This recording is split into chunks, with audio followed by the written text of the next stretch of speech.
Hello everyone, this is Tommy, Team Deathmatch on Wasteland. For whatever reason, half my videos recently have been on Wasteland. I mean, half the videos I got in my folder. I don't know whether to use them or not really. Some of them are kind of similar, but whatever. This is one using my gene pool chlorine setup, which is the L86 LSW with Bling, Danger Close Pro and Steady Aim Pro. My secondary are the Rafficas, which I've never really used before. I've seen other people use them in videos and I thought, actually, that looks kind of fun, I'm going to try it out. So, I did. And I realised that people subscribed to this channel will be subscribed for various different people. So a lot of you have never heard of me or whatever. My channel will be hopefully in the description.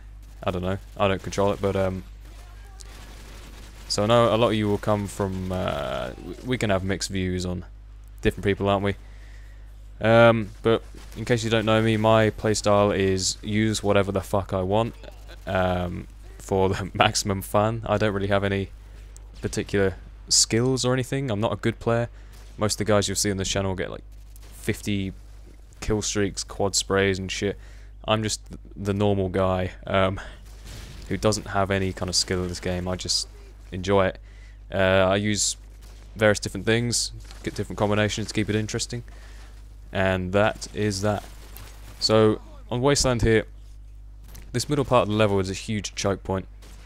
And if you don't know what I mean by choke points, what I mean is you have the two teams either side of one particular point. Look at that, I just knife randomly. That's like my biggest downfall. But you end up with these where two teams are on either side, and in the middle is like a no man's land. If you go in there, you're dead. That goes for either team. So that middle bit is just one big no man's land. Look at the guy in there, my teammate. I'd say if the choke point was kind of engaged, I guess is the right word. Like if both teams were either side of it, like normally happens in Wasteland, he'd be dead as soon as he went in there. And you see that happen later on in the game actually, but at the moment people are kind of spread out, so it's still kind of safe to go in the middle here. And when you're using a light machine gun, you want to play really defensive, because if you rush with this, you're probably going to die.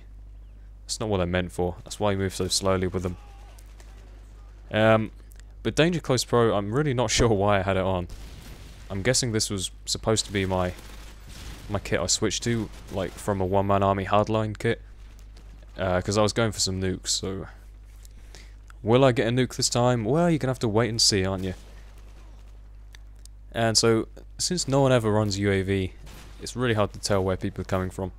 That's probably one of the reasons people have trouble adapting to this game from the older ones, CoD 4, World at War. Stuff like UAV, no one ever bothers to use. Everyone's going for nukes nowadays. That's what all the cool kids are doing.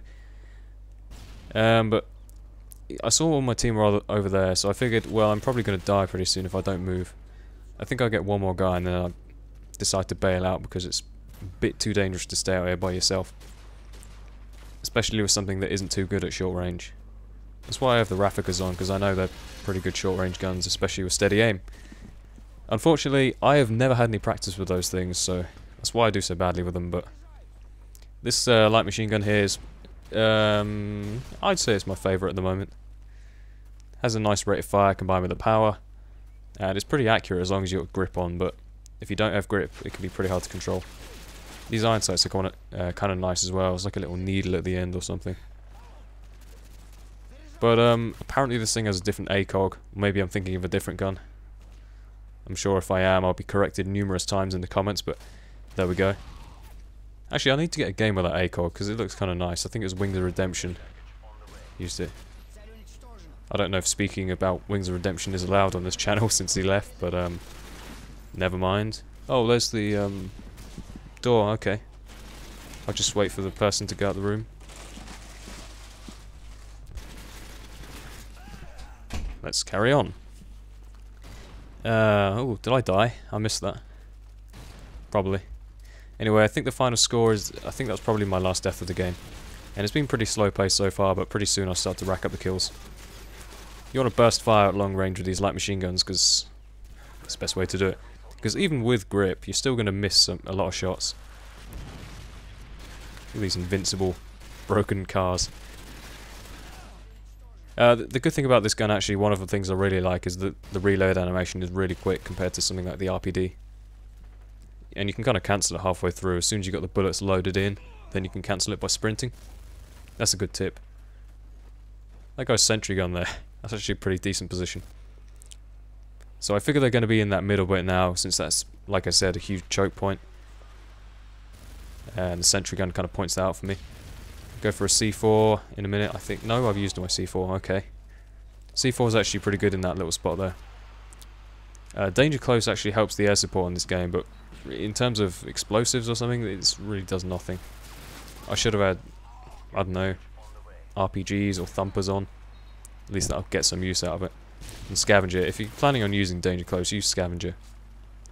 Or if you're one of those people who loves using one-man army noob tubes the whole game, fine, do that, whatever. I don't give a shit. Stay away from me, that's all. I couldn't see where to put these Harriers, but I just kind of guess. Doesn't really matter. Wherever you call them in, they're still going to go and find people to shoot them. Even if the airstrike does nothing. And I'm kind of waiting here, because... for two reasons. One, because the scramblers are screwing up my radar a bit and I can't really see what's going on. And two, because I'm waiting for my next kill streak, which is... oh, okay, I was expecting it to come on then, on cue. Never mind, it's the chopper gunner. The all-powerful chopper gunner, which actually, I think has actually been nerfed a bit. So there's not really any reason to complain about it anymore. And it's really easy to shoot down, so... yeah, I wasn't going for like a, you know, a skillful nuke, as people like to call it. Just a normal nuke, you know. And I was going to speed this up, but actually, there's a little bit I was going to talk about. What you want to do is keep them trapped outside on Wasteland. If you let them get into the middle, they'll start spawning near there, and they'll be harder to shoot. So go for the ones that are nearer the... well, didn't really do there, but you want to try and stop them from getting into that middle bit there. And in a second, I think we see me get... if I just pause it here... wait a second. Alright, there you go. You can see that I had a nuke ready. But, nope, don't get to call it in, unfortunately. My name has been pyrotoz, it still is. Final score 33 and 2. Thank you very much, and goodbye.